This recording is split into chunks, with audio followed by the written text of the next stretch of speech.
దేవుని పరిశుద్ధమైన నామమునకు మహిమ ఘనత ప్రభావములు కలుగునుగాక. వీక్షిస్తున్న మీ అందరికీ మన ప్రభువైన యేసుక్రీస్తు నామములో నా యొక్క వందనాలు తెలియచేస్తున్నాను. ఈరోజు మన దేవుని మహిమ కలిగిన మాటలు 2వ దినవృత్తాంతముల పుస్తకం 20వ అధ్యాయం 15వ వచనం. యుద్ధము మీరు కాదు, దేవుడే జరిగించును. దేవునికి మహిమ కలుగునుగాక. ప్రియమైన వారలారా,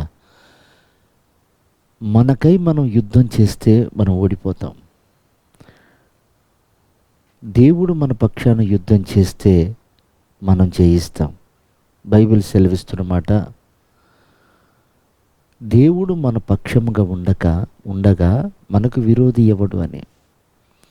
అంటే ఆయన మన పక్షంగా లేకపోతే మనకందరూ విరోధులే. కాబట్టి మన పక్షాన యుద్ధము చేసేది దేవుడు. కానీ మనం చేయవలసిన పని ఏమిటో తెలుసా? యుద్ధ పంక్తిలో నిలబడాలి. యుద్ధానికి సైనికుడు ఎలా సిద్ధపడి వెళ్తాడో అలా సిద్ధపడి పంక్తిలో నిలబడగలగాలి. ఆ తర్వాత యుద్ధం చేసేవాడు దేవుడే. చూడండి, బైబిల్ సెలవిస్తుంది, గొల్యాతును చంపుటకు దావీదు బయలువెళ్తున్న సమయం అది. యుద్ధానికి సిద్ధమై వెళ్తున్నప్పుడు సౌలు అంటాడు, దావీదు నువ్వు బాలుడివి, గొల్యాతు బాల్యం నుండి విద్యాభ్యాసం కలిగినటువంటి యుద్ధ నేర్పరి కలిగినటువంటి వాడు. కాబట్టి అతని దగ్గరికి నువ్వు సామాన్యంగా వెళ్ళటానికి వీల్లేదు, యుద్ధోపకరణములు ధరించి వెళ్ళు అని ఉంది. అతను అంటాడు, నాకు ఈ యుద్ధానికి వెళ్ళేటప్పుడు ఈ యుద్ధోపకరణాలు నాకు వాడుక లేదు అని అతడు, నేను దేవుని సన్నిధిలో నుంచి వెళ్తున్నాను, నిశ్చయంగా గొల్యాతు శిరస్సును నేను వధించుకుని వస్తానని చెప్పేసి వెళ్ళాడు. అలా జరిగింది.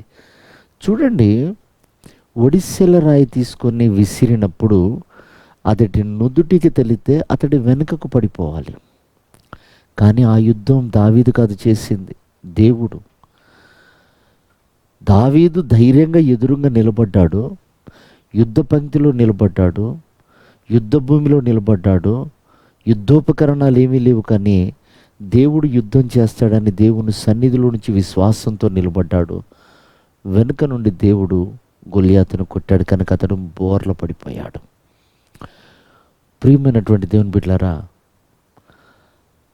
మనము దేవుని ఎదుట యథార్థవంతులుగాను, నీతిమంతులుగాను, వైరాగ్యం కలిగిన వారిగాను, ఆసక్తి కలిగిన వారంగాను మనం నిలబడి కనపడితే చాలు, మన వెనక తరుముకొస్తున్నటువంటి అపవాదిని దేవుడే నిర్మూలపరుస్తాడు.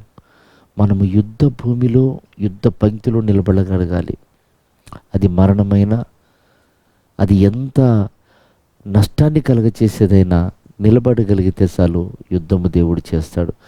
చూడండి, షడ్రత్ మేషక్ అబేద్నెగో యుద్ధానికి సిద్ధపడ్డారు, కానీ వాళ్ళకి ఎలాంటి హాని కలగకుండా దేవుడు కాపాడాడు.